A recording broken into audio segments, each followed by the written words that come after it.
بسم اللہ الرحمن الرحیم۔ سیدنا امام حسین علیہ السلام کی ولادت 5 شعبان سن 4 ہجری کو مدینہ منورہ میں ہوئی۔ حضور صلی اللہ علیہ وآلہ وسلم کو اطلاع دی گئی۔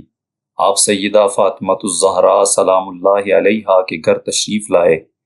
امام حسین علیہ السلام کو گود میں لیا، کانوں میں اذان اور اقامت پڑی، کھجور چبا کر گھٹی دی۔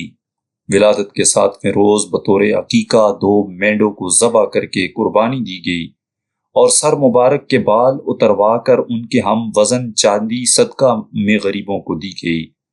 حضور صلی اللہ علیہ وآلہ وسلم نے حضرت جبرائیل علیہ السلام سے گزارش پر اپنے نواسے کا نام نامی اسم گرامی حسین رکھا۔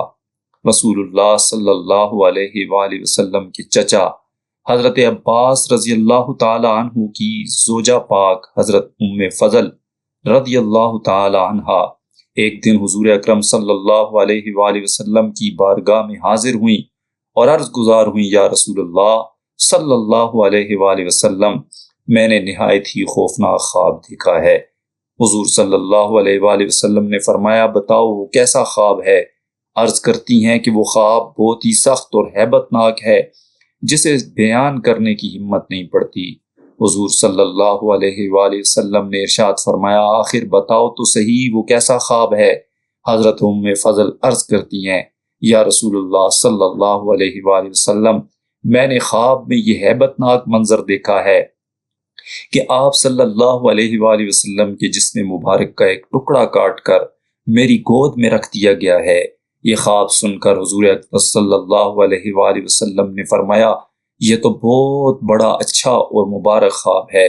اس کی تعبیر یہ ہے کہ تلد فاطمہ تو انشاءاللہ غلاما یکون فی حجرک فولدت فاطمہ تو الحسین، یعنی میری بیٹی فاطمہ کے ہاں انشاءاللہ بیٹا پیدا ہوگا جو آپ کی گود میں پرورش پائے گا۔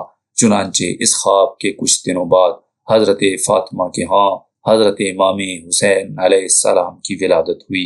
حضرت ام فضل رضی اللہ تعالی عنہا بیان فرماتی ہیں کہ حضرت امام حسین ولادت کے بعد میری ہی گود میں پرورش پاتے ہیں، جیسے رسول اللہ صلی اللہ علیہ وآلہ وسلم نے خواب کی تعبیر بیان فرمائی تھی ویسے ہی ہوا۔